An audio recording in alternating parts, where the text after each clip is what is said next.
Le 7 mai 2019, nous partons avec Odile pour un circuit de 10 jours à Cuba.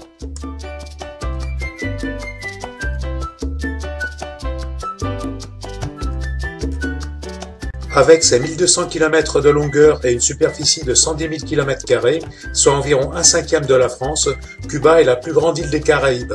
Cuba occupe une situation stratégique importante à l'entrée du golfe du Mexique, puisqu'elle est située à environ 200 km au sud de la Floride et à une centaine de kilomètres des Bahamas. Haïti à l'est est à moins de 100 km, la Jamaïque et les îles Caïmans au sud sont à environ 150 km et le Yucatan mexicain au sud-ouest est distant d'environ 200 km. Notre circuit nous fera visiter la capitale La Havane, puis nous ferons un aller-retour à Pinar del Río et Vinales situés à l'ouest. Ensuite, nous descendrons vers le centre de l'île à Cienfuegos, puis Trinidad, avant de remonter à Santa Clara au centre, et de terminer au nord sur la presqu'île très touristique de Varadero. Partis en fin d'après-midi de Paris-Charles de Gaulle, nous mettrons environ 10 heures pour parcourir les 7800 km qui nous séparent de Cuba. Avec un décalage horaire de moins 6 heures, nous arrivons en début de soirée à l'hôtel Iberostar Habana, où nous prenons possession de nos chambres très spacieuses et confortables, et qui offrent un bon point de vue sur le Malecón. Après une bonne nuit de sommeil et un petit déjeuner copieux, nous partons pour une visite de la capitale La Havane. Nous nous rendons à un endroit emblématique de la ville, la Plaza de la Révolution, une immense esplanade de 72 000 m² quasiment déserte, avec ici le mémorial José Martí et 2 bâtiments officiels avec des portraits géants du Che Guevara et de Fidel Castro, héros de la révolution cubaine. Ce sera aussi l'occasion de voir de près de belles voitures américaines des années 50, qui servent bien souvent de taxi pour les touristes. Elles sont encore bien présentes sur les routes cubaines, nous aurons l'occasion de le constater tout au long de notre séjour. Nous nous rendons ensuite en centre-ville pour une promenade à pied qui durera une bonne partie de la journée. Nous longeons de larges boulevards où circulent là encore des voitures d'une autre époque. La circulation y est fluide. Il faut dire que le nombre de voitures est assez limité. Il ne doit pas avoir souvent de bouchons ici. Et le contrôle anti-pollution, ça doit être en option. Ce bâtiment au loin est le siège d'Etexa, l'opérateur télécom unique de Cuba. Et ici, le Capitole, un des plus beaux édifices de La Havane construit dans les années 1920, qui fut le siège des chambres des représentants et du Sénat jusqu'à la Révolution et qui abrite aujourd'hui le siège de l'Académie des sciences. Après avoir laissé passer ces vélos-taxis, nous nous approchons maintenant d'un autre magnifique édifice de la vieille ville situé tout près du Capitole, le Grand Théâtre de La Havane, inauguré en 1838. Splendide!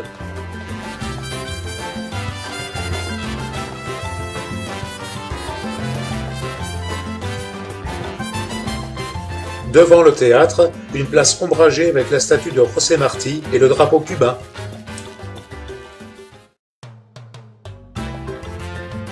Là, une calèche et des cocotaxis attendent des passagers. Nous déambulons ensuite dans les rues de La Havane avec des prises de vue originales comme cette cabine téléphonique à l'ancienne, ces rocking chairs vintage ou bien ce passage au musée de la pharmacie avec ses rayonnages d'époque.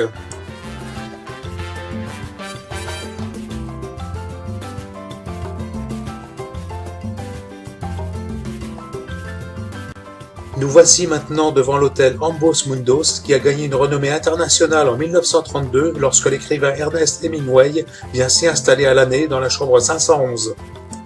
Nous continuons ensuite notre périple dans les rues de La Havane en trouvant sur notre chemin des choses originales comme ici cette statue en bronze de soldat debout sur son canon ou là ce vendeur de gâteaux à bicyclette.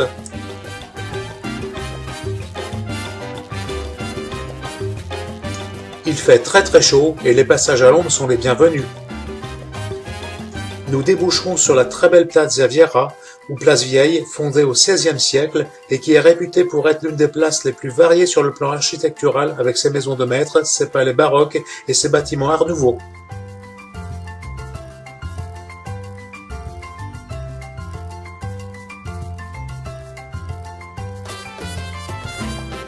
Un porche anodin de la rue nous fait entrer dans un très beau patio ombragé et son locataire inattendu. Nous voici maintenant place San Francisco avec le terminal Sierra Maestra qui est l'entrée du port de croisière de La Havane.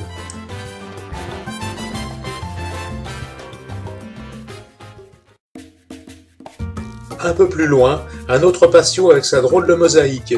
Et ici, la statue d'un Français autoproclamé chevalier de Paris qui errait dans les rues de la ville dans les années 1920.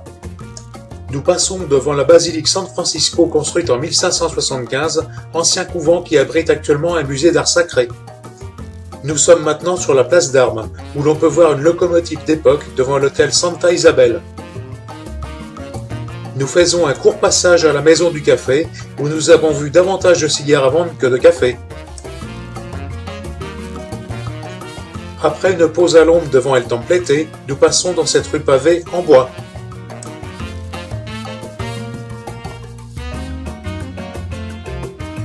Un peu plus loin, des musiciens bien installés à l'ombre qui tentent de gagner leur vie. Et là, une très belle fresque murale en pleine rue.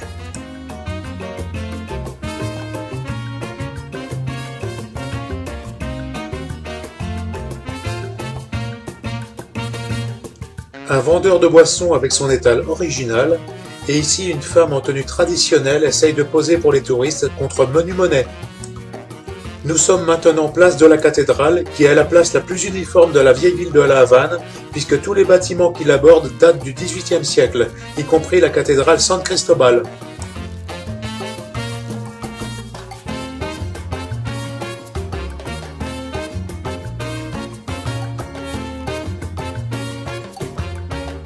Il fait très chaud, et une petite pause fraîcheur, avec du rhum bien sûr, est la bienvenue.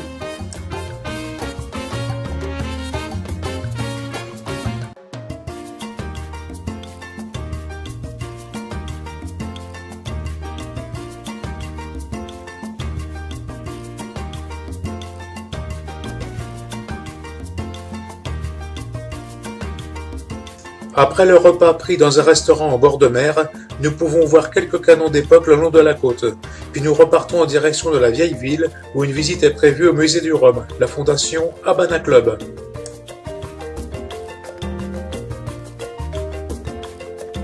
La visite est rapide, un alambic dans l'escalier, un pressoir en bois d'époque, un crochet par la salle de fermentation et de distillation, et enfin une très belle maquette animée de la distillerie.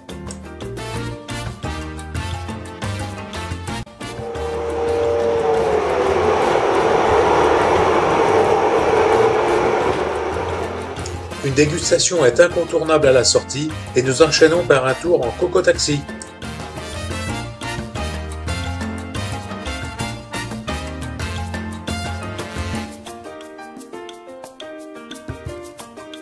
Les coco-taxis, appelés ainsi à cause de leur forme en noix de coco et de leur couleur jaune, sont propres à La Havane. Ce sont de gros scooters à 3 roues recouverts d'un toit recourbé et ils nous rappellent les tuk-tuks du Sri Lanka. Ce moyen de transport est très pratique pour se déplacer rapidement d'un point à un autre de la ville, car les coco-taxis sont très maniables et se faufilent facilement dans la circulation. Nous ferons un trajet assez long qui nous ramène de la vieille ville à l'hôtel, en passant par le Malecón, ce grand boulevard côtier de La Havane. Les conducteurs ont tendance à faire la course entre eux, ça met un peu d'adrénaline dans la balade.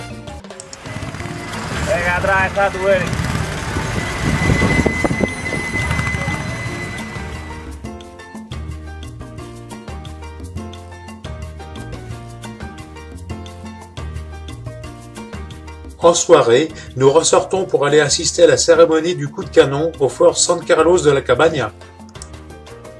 Des figurants habillés en uniforme militaire du XVIIIe siècle reconstituent le traditionnel coup de canon qui est tiré chaque matin et chaque soir à 21 heures précises pour annoncer l'ouverture et la fermeture des portes de la ville.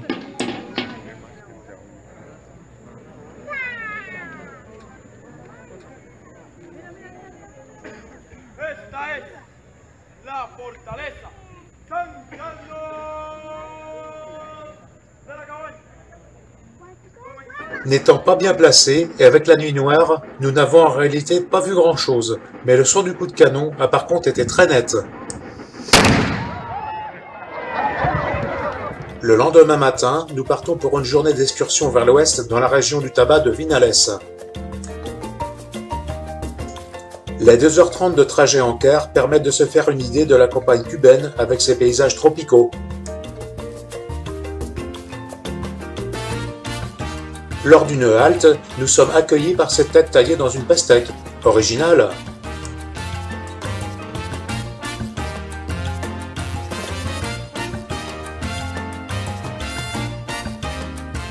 Dans ce champ, un séchoir à tabac. Nous poursuivons notre route qui traverse parfois des villages, ce qui permet de se faire une idée des habitations des Cubains. Ce sont de petites maisonnettes de plein pied, très colorées, avec de petites parcelles de terrain individuelles. Cette séquence en passant dans un village permet d'écouter notre guide et son français très approximatif et laborieux. 1963, et alors Cuba, avec les caractères socialistes de notre gouvernement. Mais à partir de ce moment, Cuba va faire business avec l'Union soviétique. L'Union soviétique, rappelez-vous ça, non? L'Union soviétique. Voilà, qu'est-ce qu'il fait? Alors, pendant cette période... Nous sommes maintenant arrivés dans la région de Vinales, célèbre pour ses mogotes, ses collines calcaires verdoyantes que nous voyons au loin, mais aussi pour ses grottes et ses plantations de tabac.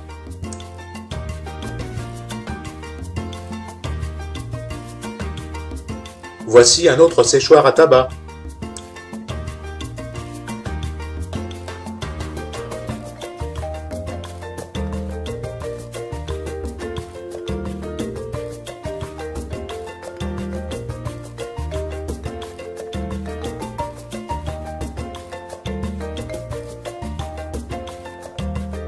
Le car nous laisse à proximité de cette grotte que nous traversons après avoir dégusté un verre de punch.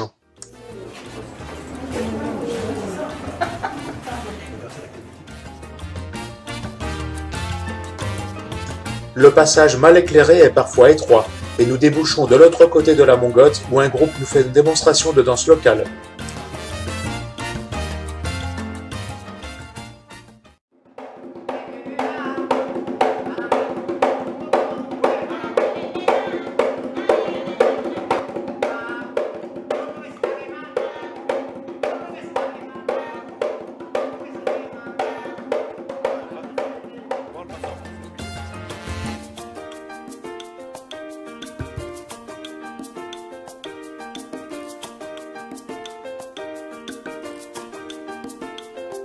Nous déjeunons ensuite dans ce restaurant créole au son de la musique afro-cubaine.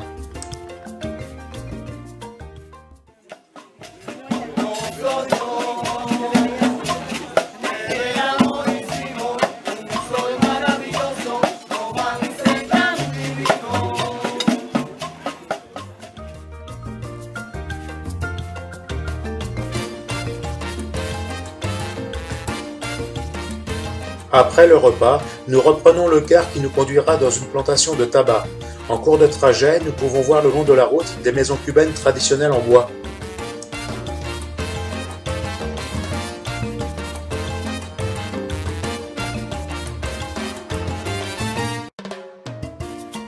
Ici, une carriole tirée par un cheval. Nous en voyons souvent au cours de notre voyage.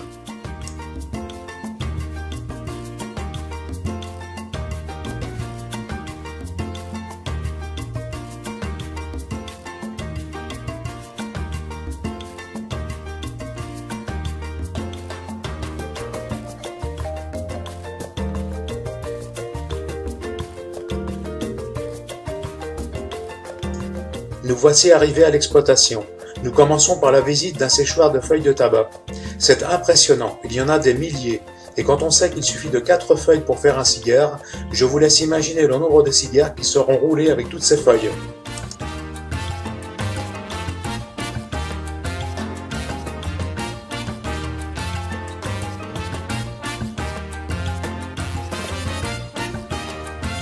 Ensuite, sous l'œil de ce lézard bien vert, nous aurons droit à une démonstration du roulage du cigare à la main par ce jeune cubain un brin roublard.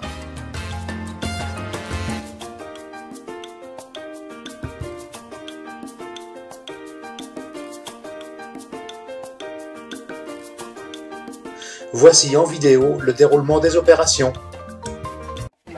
Avant, rouler les cigares, on enlève la nervure centrale de chaque feuille. Ici, on a les 90% de nicotine dans la feuille. On l'enlève avec les doigts, c'est tout à la main. Ici, le travail c'est manuel, c'est artisanal. On va mélanger 2 feuilles du bas et une feuille du haut pour la Che Guevara. pour la combustion, la tripe du cigare. Hein? Après la feuille du milieu, élastique flexible. C'est la feuille qu'on utilise pour la sous-cape. Et on va lisser bien ce feu, on l'organise horizontalement sur la table. Et on va organiser la combustion à l'intérieur comme ça. On utilise un couteau pour couper les extrémités des feux. Pour la longueur, qu'est-ce que c'est? On coupe les extrémités des feux. Et on fait la longueur, 12 cm. Mais pour la longueur, les paysans utilisent un cigare comme un modèle. On n'a pas de calibre, on n'a pas de vitole dans la manufacture, c'est tout les cieux, c'est tout artisanat. On va poser les cigares à l'intérieur comme ça. On coupe la même longueur, mais avec un doigt plus. Parce qu'on va couper les extrémités des feux. Et après ces deux sections, aussi on les mélange à l'intérieur du cigare pour le diamètre. Rien pour deux. Tout s'utilise. Maintenant on va rouler la combustion dans la sous-cape. Et on va presser les cigares. Mais comme on presse les cigares, on n'a pas de presse machine comme la manufacture. Est-ce qu'on fait pour presser les cigares? Sous les pieds. Sous les aisselles. Et nous? Sous les fesses. Non, pas fait sous, non. Dans les mains? Bien sûr. On roule les cigares. Du massage. Maintenant, on va utiliser une guillotine française. On va couper les extrémités du cigare pour la longueur. Aïe. Voilà. Ok, voilà. Maintenant, on va finir les cigares avec la finition, la cape, bien sûr. On va rouler la cape en diagonale comme ça sur la table. Et dans le même temps qu'on roule la cape, on peut lisser bien la feuille. Rappelez-vous, c'est la présentation du cigare. Si c'est bien lisse, c'est plus belle.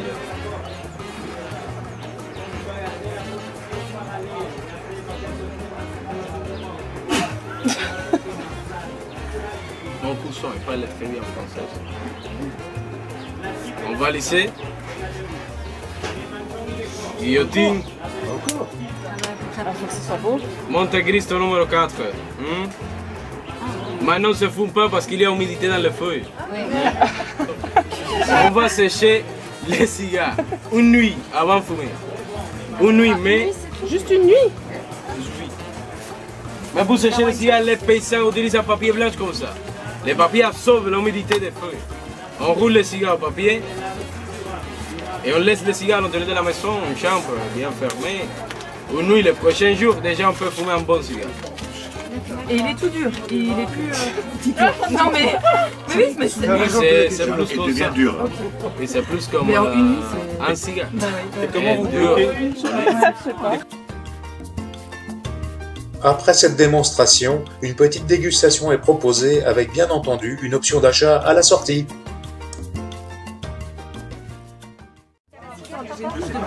C'est pas Dans le mien, on ne savait pas ça. dangereux. Ça fume pas, il a allumé là, il a allumé. C'est pas mauvais hein. Il va garder.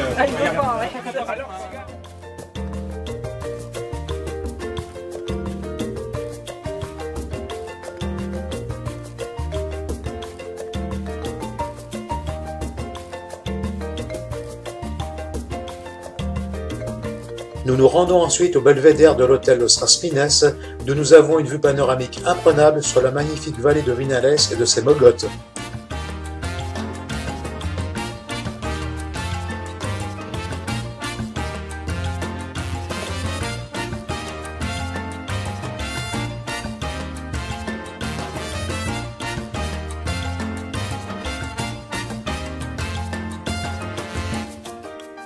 Nous prenons ensuite le chemin du retour en direction de La Havane.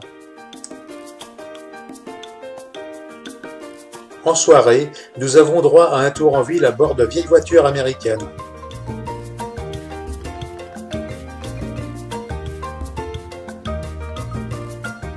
Bon, je vous rassure, ce n'est pas moi qui conduis. Nous nous arrêtons dans un parc où nous pouvons voir une statue de John Lennon assis sur un banc public. Le lendemain, nous quittons La Havane et nous partons en direction du sud-ouest, vers la ville de Cienfuegos, distante d'environ 240 km.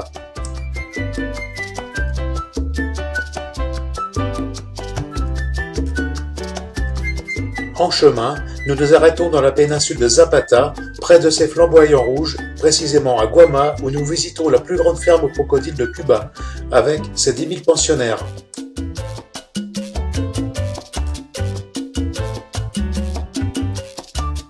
Nous y voyons aussi des iguanes, des tortues et des hutias cubains qui sont une sorte de ragondins.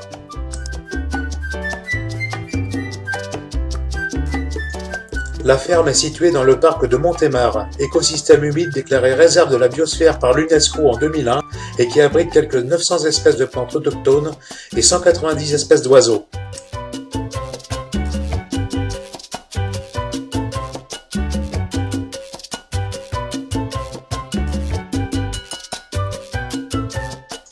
Après une photo souvenir style crocodile Dundee, nous allons observer des crocodiles adultes à partir d'un promontoire. C'est quand même plus sûr.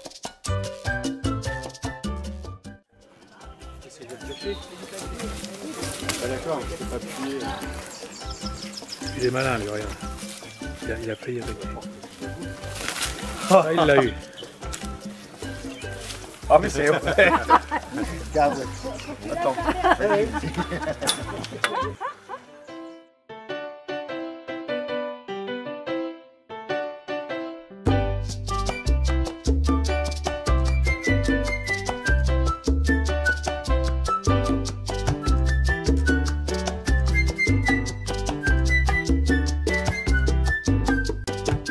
Après cette balade dans ce décor magnifique, il est temps de passer à table, avec au menu, évidemment, du crocodile. En fait, la chair est très tendre, mais un peu grasse et assez peu goûteuse.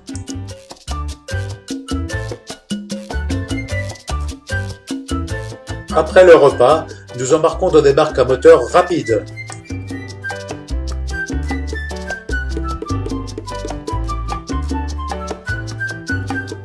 Nous empruntons d'abord des canaux bordés de mangroves, à travers la lagune del Tresoro, où il faut bien tenir son couvre-chef si on ne veut pas le perdre en route.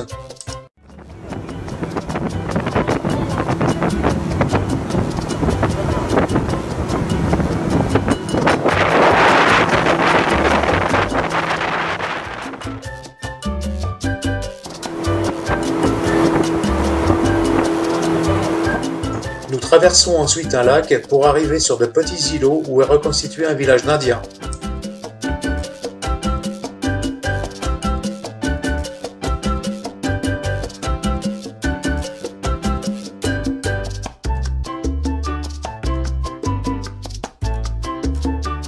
Après avoir débarqué, nous suivons un chemin bordé de sculptures représentant différentes scènes de la vie des Indiens Taïnos qui vivaient autrefois ici au temps des conquistadors. Scènes de chasse, scènes de pêche, tâches quotidiennes, jeux, etc. Nous traversons une hutte où de jeunes figurants indiens chantent et nous peignent le visage, moyennant un pourboire à la sortie.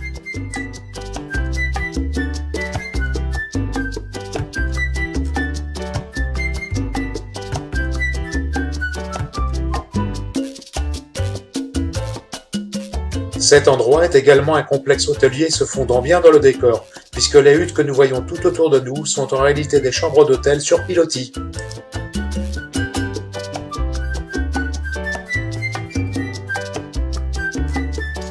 Au retour, notre batelier fera un arrêt pour observer cette termitière dans un arbre et offrir une fleur aux dames contre une petite pièce.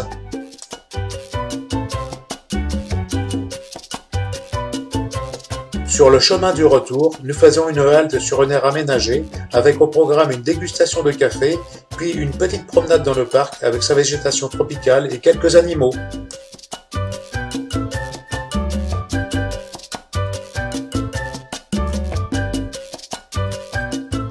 Ici, un vélo plus tout jeune, modèle très répandu à Cuba, mais un peu juste pour gagner le Tour de France. Nous poursuivons ensuite notre route vers Cienfuegos avec une dégustation de rhum dans le car avec les moyens du bord. Collation généreusement offerte par notre guide avec l'argent qu'il nous a carotté au passage. Nous arrivons en fin d'après-midi à l'hôtel situé en zone rurale au milieu de nulle part.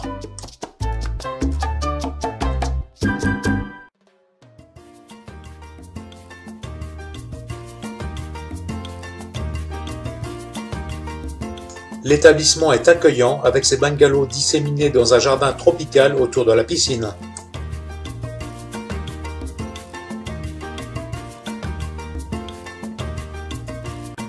nous remarquons une multitude de trous comme ceci dans la pelouse. Ce sont en fait des terriers de crabes, et effectivement, ces bestioles sont très nombreuses, mais craintives.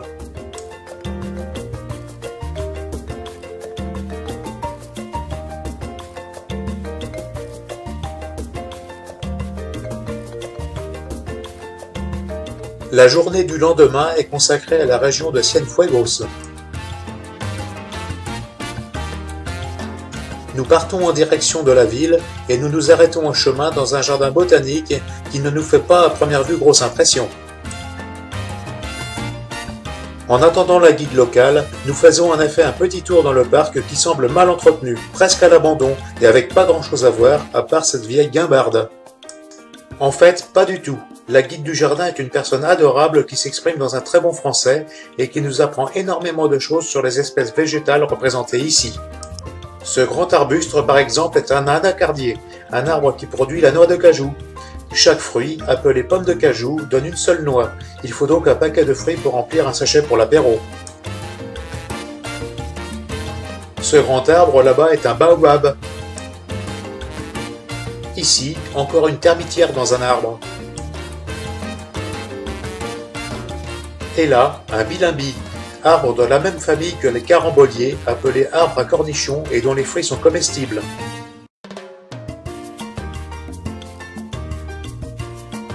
Devant nous, des bambous. Et maintenant, un arbre avec un fruit curieux qui contient une graine appréciée des singes. Mais l'entrée est si étroite que le singe peut entrer sa main, mais ne peut plus la ressortir avec la graine dans son poing fermé. Il est obligé de lâcher la graine pour se libérer. Ici, un arbre avec un fruit énorme. Je ne sais pas ce que c'est, mais ça plaît aux femmes.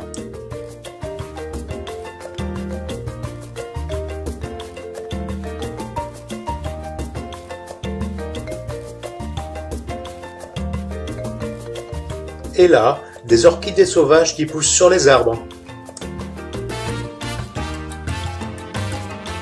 Voici de jeunes palmiers qui restent plusieurs années à cette petite taille avant de commencer à pousser.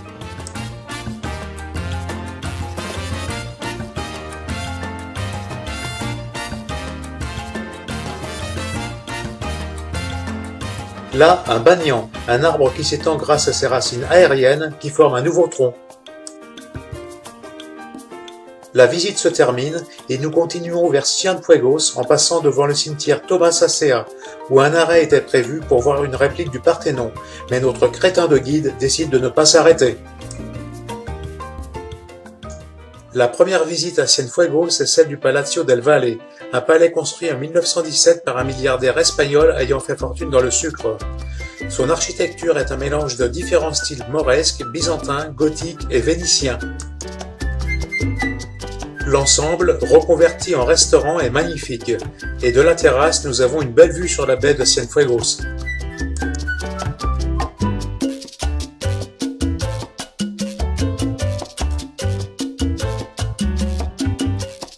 Il est l'heure de prendre un petit rafraîchissement en terrasse avant de nous rendre dans un restaurant voisin près du port, pour le repas du midi.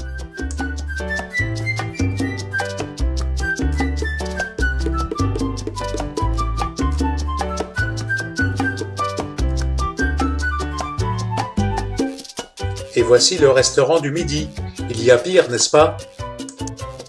Après le repas, nous nous rendons place José Martí en centre-ville et nous visitons le théâtre Thomas Terry inauguré en 1890.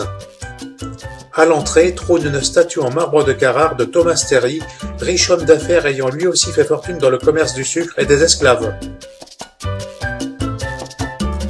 La salle au pied de la scène contient environ 950 places de fauteuils en bois d'époque. Sur le pourtour, on trouve 2 étages pour les loges, le tout étant bien aéré et ventilé pour atténuer la chaleur du climat tropical local. Au plafond, on trouve une grande fresque représentant des muses jetant des fleurs sur le public.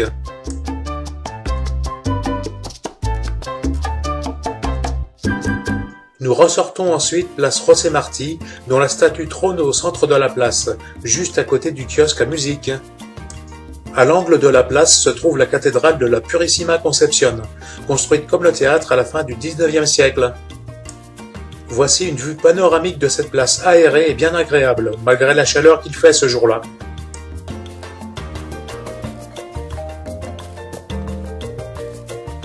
À l'opposé de la place se trouve le palais du gouverneur, mais aussi le Palacio Ferrer faisant office de maison de la culture, et un arc de triomphe à la taille plutôt modeste. Nous bénéficions d'un temps libre dans l'après-midi, nous en profitons pour nous perdre dans les rues avoisinantes.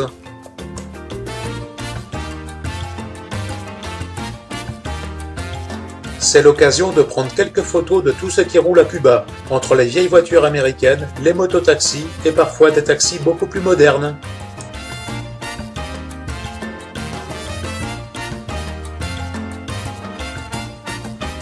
On rencontre aussi pas mal de calèches attelées comme celle-ci, et dans un autre domaine, des cabines téléphoniques quasiment disparues chez nous.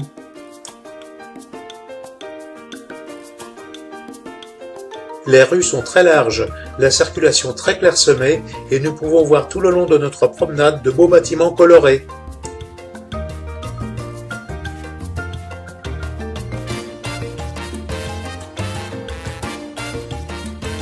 Quand nous nous écartons des grandes avenues, nous voyons des habitations beaucoup moins cossues et nous rencontrons des Cubains essayant de gagner leur vie avec des petits boulots ou avec des petits commerces en pleine rue.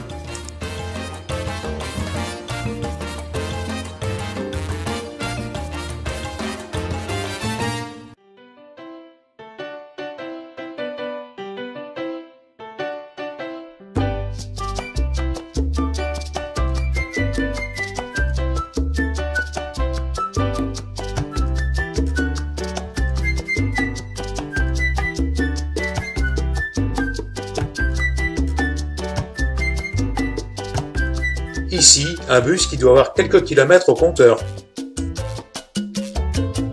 Nous terminons notre promenade par des rues plus commerçantes de la ville, et les bâtiments sont plus colorés et en bien meilleur état.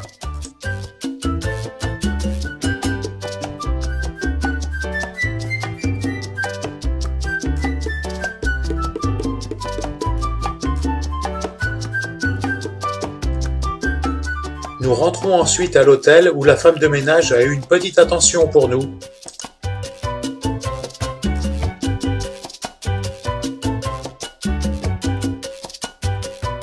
Nous sommes en fin d'après-midi et pendant que certains profitent de la plage toute proche pour se baigner, nous en profitons de notre côté pour faire une petite promenade dans les environs de l'hôtel qui se trouve en pleine campagne. En contrebas de la route, une ferme avec quelques têtes de bétail dont on ne peut pas dire qu'elle souffre d'obésité.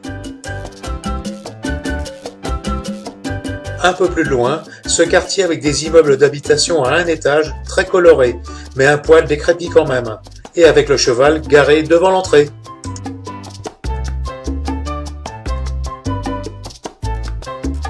Dans le ciel, comme nous l'avons souvent observé depuis notre arrivée à Cuba, une multitude de vautours planent au-dessus des champs à la recherche de nourriture.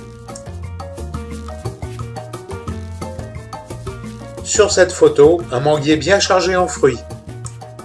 Le lendemain matin, nous partons de bonne heure pour une journée bien chargée, puisque nous allons à Trinidad, puis à Santa Clara.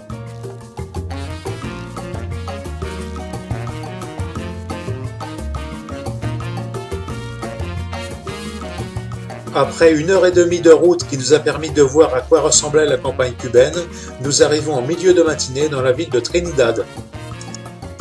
L'entrée en car dans la ville nous permet de constater que les rues sont parfaitement parallèles et perpendiculaires les unes aux autres, comme l'était d'ailleurs également le centre de Cienfuegos.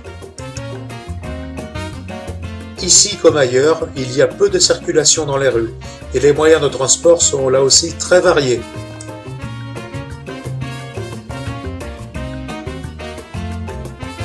Nous commençons par la visite d'une fabrique artisanale de poterie. L'artisan est très habile avec son tour. Il réalise un récipient en quelques minutes. Alors, vous avez inclus la canchara. Vous avez inclus la canchara. Aujourd'hui, vous avez inclus la canchara. Mais ici, si vous l'achetez, vous prenez ça. Vous avez compris? Alors, vous avez inclus la... Là, les fours pour la cuisson. C'est vraiment très artisanal.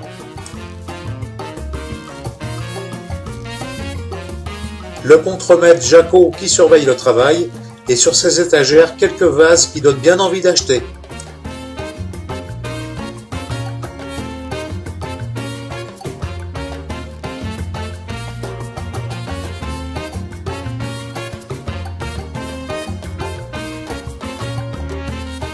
Nous nous rendons ensuite dans un autre endroit de Trinidad où nous visitons une fabrique de cigares. La visite est très intéressante. Les ouvrières travaillent dans des conditions très archaïques et très surveillées. Elles perçoivent un certain nombre de feuilles de tabac par personne et le nombre de cigares fabriqués à la fin doit correspondre au nombre de feuilles utilisées, soit 4 feuilles pour un cigare. Nous n'aurons pas d'image car les photos dans la fabrique sont interdites. Nous marchons ensuite vers la place centrale, ce qui nous permet de voir de près l'état très moyen des rues pavées. Paris-Roubaix à côté, c'est du billard. Ici, un échafaudage local qui ne serait pas forcément aux normes de sécurité chez nous. Nous montons ensuite par un escalier très étroit sur une terrasse d'où nous avons une vue panoramique magnifique sur la ville et ses environs.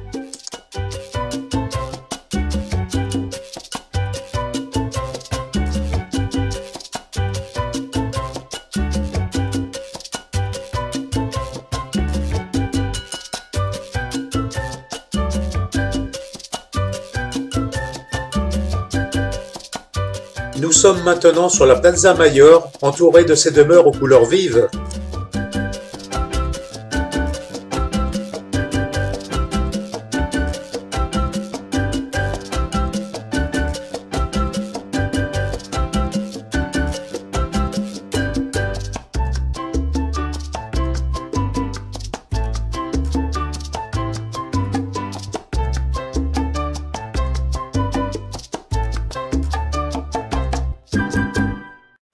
Il est environ midi, il fait déjà très chaud et c'est l'heure de l'apéro.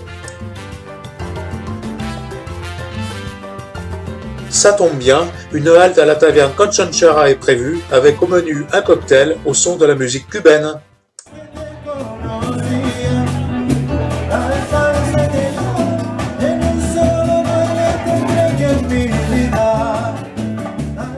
Chin chin.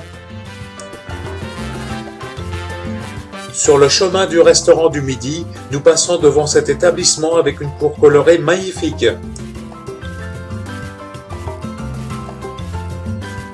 Le restaurant, c'est ici.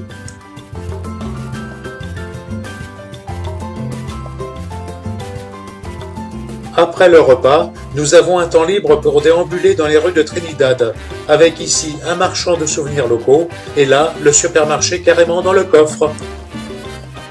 Il fait très chaud, les rues sont quasiment désertes et on peut entendre la musique à tue-tête sortant des maisons.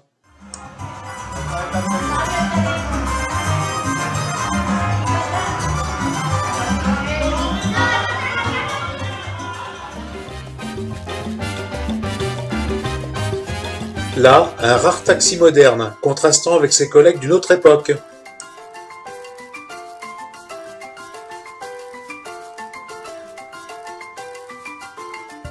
Les maisons sont très colorées et on peut remarquer des grilles de fer aux portes et aux fenêtres.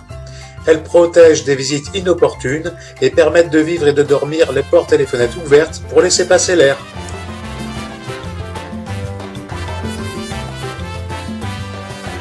Quelques images maintenant de la circulation fluide à ce moment de la journée. Les rues bétonnées sont ici en relativement bon état, ce qui est loin d'être le cas à d'autres endroits de la ville, comme nous le verrons un peu plus tard.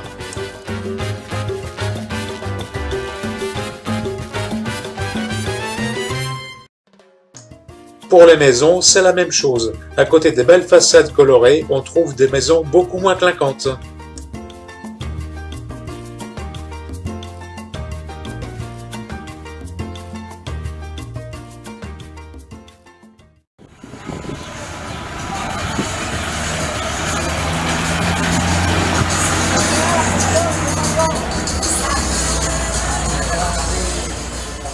Pour rejoindre la place centrale, nous empruntons cette rue pavée où il faut être très motivé pour faire du vélo.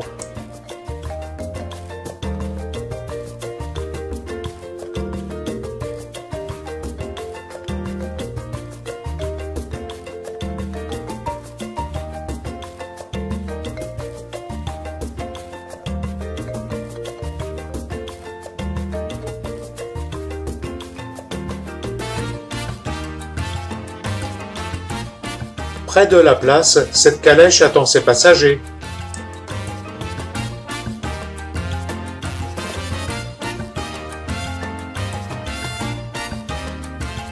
Nous terminons la balade au centre de Trinidad, où un arrêt pour boire une boisson fraîche est plutôt bienvenu avec cette chaleur. Nous reprenons ensuite le car en direction de Santa Clara, petite ville située au milieu des terres.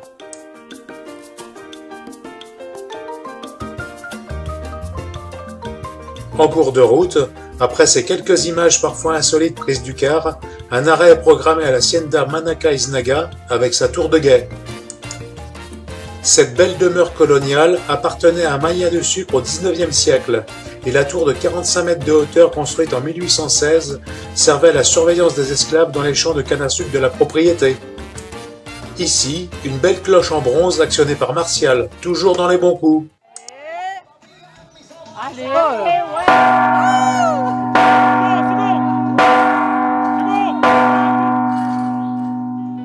Après avoir escaladé les 7 étages par un escalier un peu sportif, nous avons une magnifique vue sur l'Hacienda, mais aussi sur toute la vallée de Los Ingenios, les sucreries en français.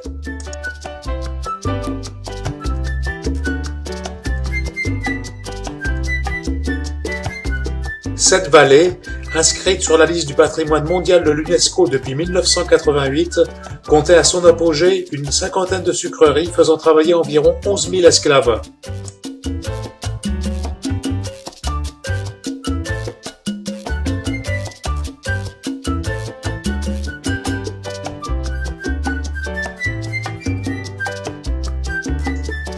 À la sortie de l'Hacienda, une petite gare et son passage à niveau d'époque. Nous reprenons notre route en direction de Santa Clara, ce qui permet de prendre du car quelques photos du quotidien des Cubains.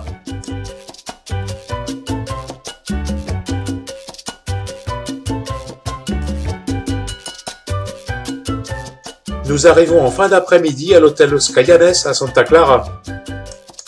Cet hôtel paraît très accueillant avec son style particulier sur le thème indigène.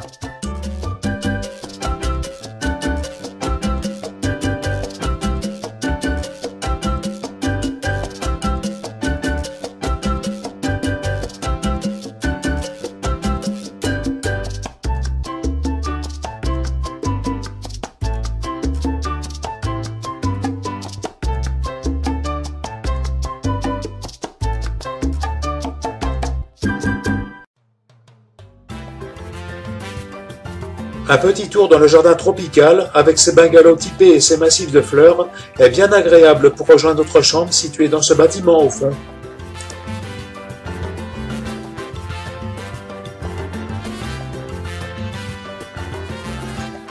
Le lendemain matin, avant de prendre la route de Varadero, nous faisons une visite rapide de Santa Clara avec ses attelages et ses véhicules d'une autre époque pour nous, mais omniprésents à Cuba.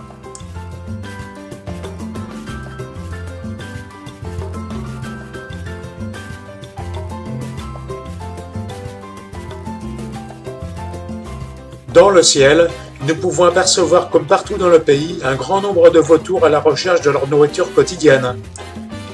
Sur cette place, vous pouvez voir une gare routière façon Cuba.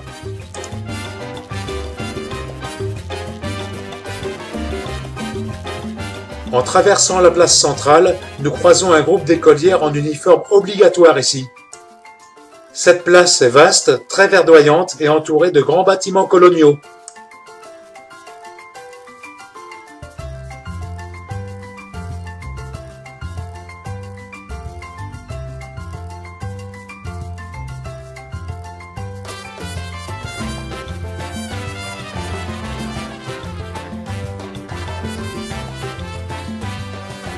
Ici, un petit marché, et là, un petit véhicule à la forme bizarre et dans un état assez moyen. En passant, nous faisons un arrêt dans un magasin de rationnement où les Cubains peuvent se procurer un certain nombre de produits de base dont le pays manque cruellement avec l'embargo américain. Chaque famille reçoit un carnet de rationnement lui permettant d'acquérir une certaine quantité de produits en fonction de la composition de la famille. Cuba est en effet obligé d'importer les 2/3 de la nourriture consommée par sa population. La visite suivante nous emmène sur le site historique du train blindé à Santa Clara. Pendant la Révolution, le 29 décembre 1958, ce bulldozer servit à Che Guevara et à ses guerrilleros à arracher les voies de chemin de fer et à faire dérailler un train de l'armée régulière de Batista venant de la Havane, qui était rempli de troupes, de munitions et de provisions. Les soldats finirent par fraterniser avec les rebelles, et ce coup d'éclat fut un tournant de la révolution cubaine, puisque Batista s'est enfui du pays peu de temps après. Les wagons sont aujourd'hui reconvertis en musées. Après le passage de cette calèche bien chargée, nous nous rendons place de la Révolution de Santa Clara, qui est un autre lieu symbolique de la révolution cubaine. L'ensemble, érigé en 1982, est dominé par une statue monumentale du Che.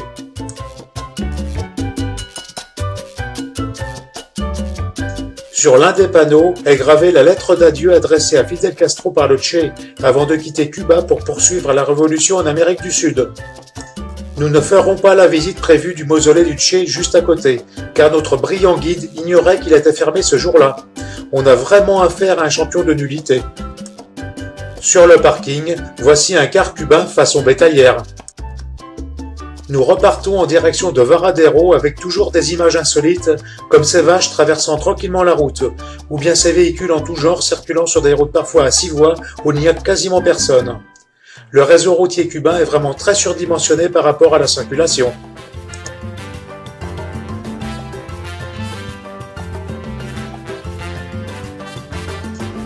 Après un arrêt dans un restaurant très fleuri, nous arrivons en milieu d'après-midi à notre hôtel à Varadero, où nous avons droit à cette jolie décoration de la chambre avec les serviettes de toilette pliées.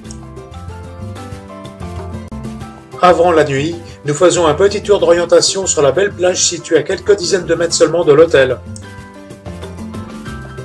Ici, dans les jardins, voici la grande piscine de l'hôtel, dont certains ont déjà profité dès notre arrivée.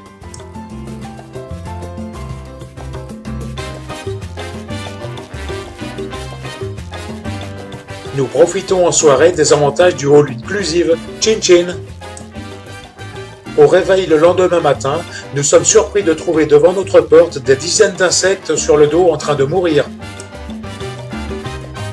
Nous refaisons un tour d'horizon du complexe à la lumière matinale. Les couleurs sont vives, l'endroit est vraiment très joli.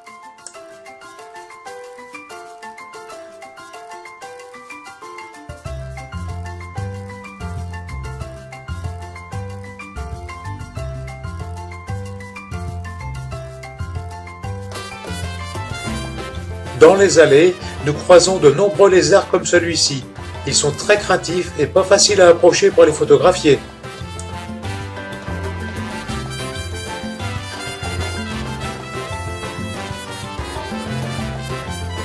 Nous retournons également sur la plage qui est quasiment déserte à cette heure matinale. Les couleurs sont superbes avec ce sable blanc et cette mer bleu turquoise. Une baignade ici ce soir permettra de bien finir la journée.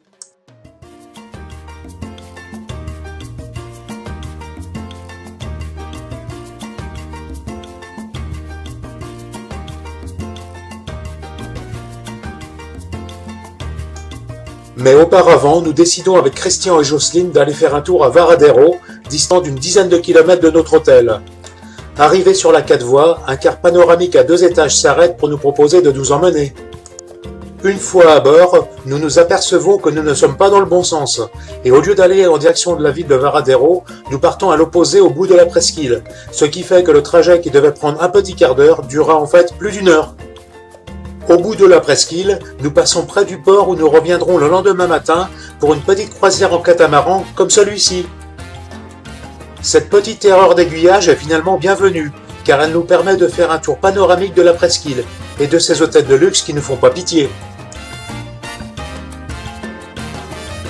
L'autoroute côtière est comme souvent dans le pays quasiment déserte. On y croise seulement quelques voitures américaines à l'affût de touristes à transporter. Nous voici arrivés à Varadero, petite ville étirée tout en longueur le long de la route nationale.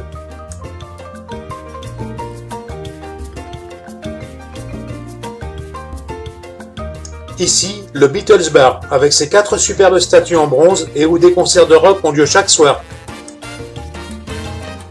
Et maintenant, la Maison du Chocolat, où une visite est obligatoire, et un peu plus loin la Maison du Rhum, avec des étagères généreusement achalandées.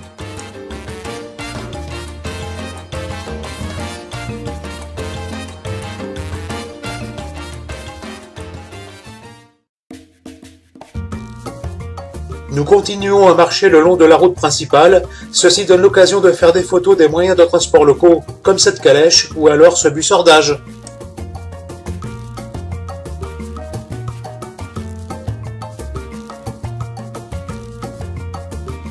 Un peu plus loin, nous quittons la route pour passer par la plage qui est magnifique ici aussi. En fait, c'est la même plage qui longe la presqu'île de Varadero sur une vingtaine de kilomètres et où sont installés tous les complexes hôteliers, dont le nôtre une dizaine de kilomètres plus loin. Nous rejoignons plus loin la route principale avec quelques photos de ce que l'on peut y voir.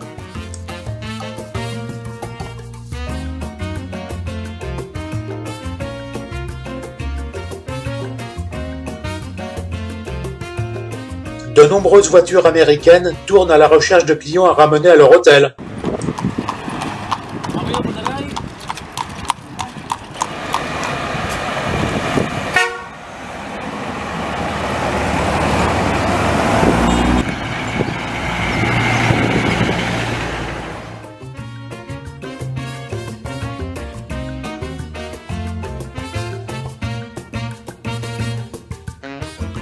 Nous retournons d'ailleurs au nôtre en car, et où on trouve un pensionnaire inattendu dans le jardin. Le lendemain, nous embarquons pour la première fois de notre vie sur un catamaran pour une croisière d'une journée, avec un arrêt pour déjeuner sur l'îlot Cayo Blanco. Le bateau est assez grand, et les nombreux touristes venant d'un peu partout dans le monde ne sont pas gênés les uns par les autres, surtout qu'il est possible de s'installer sur le filet à l'avant du bateau. Ce n'est pas super confortable, mais c'est marrant.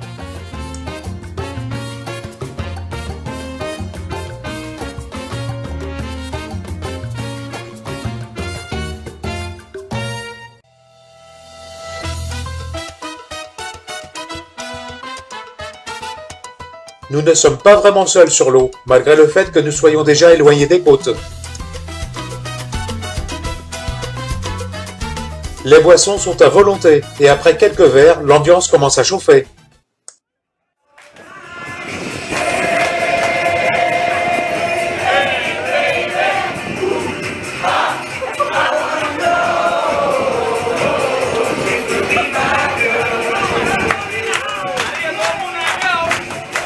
Nous faisons un arrêt au-dessus d'un récif de corail, et ceux qui le souhaitent peuvent alors observer poissons et fonds marins avec les masques et tubas mis à disposition. Ce moment est bien agréable, c'est vraiment sympa à faire.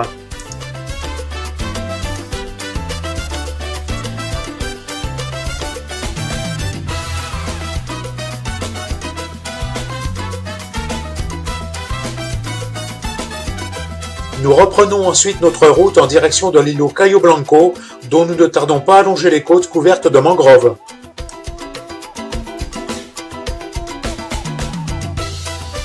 Après avoir débarqué et marché un petit moment sous un soleil de plomb, nous arrivons à l'endroit où se restaurer. Il s'agit d'un grand chapiteau en dur sur la plage, où nous pouvons heureusement nous mettre à l'ombre et où est servi un buffet dont la qualité et la diversité sont très moyennes. Les queues de langoustes surgelées sont à volonté, et on va dire qu'on ne s'en est pas privé.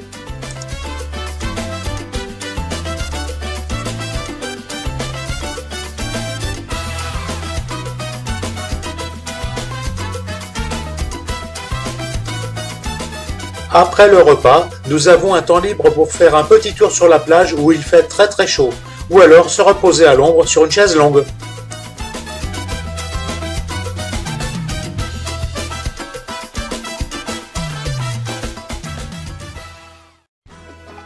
Nous avons la compagnie inattendue de plusieurs Utias, en quête de restes de nourriture. Vous savez, ces espèces de gros ragondins très répandus dans les Caraïbes. On peut dire qu'ils ne sont pas farouches du tout. En milieu d'après-midi, nous reprenons le chemin du retour, et nous pouvons voir à l'horizon des éclairs annonçant un gros orage. Le problème, c'est que c'est là où nous allons, et on aura droit à un beau déluge peu après avoir débarqué au port. Le repas du soir se passe au restaurant japonais de l'hôtel. Bof, souvenir pas impérissable. Le lendemain matin, c'est le dernier jour de notre circuit, et avant de faire nos valises, nous faisons un dernier tour dans les jardins.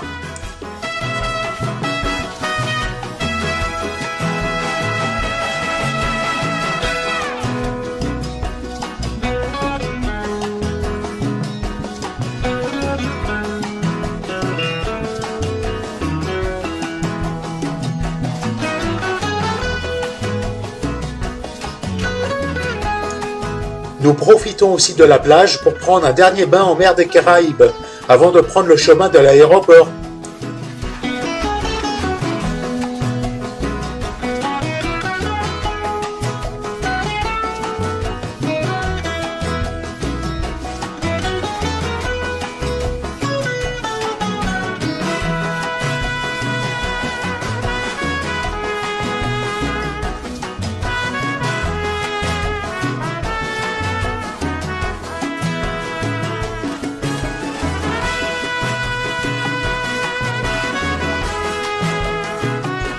Sur la route, nous passons près d'une raffinerie de pétrole cubaine et nous pouvons voir furtivement des puits de pétrole dans les champs environnants.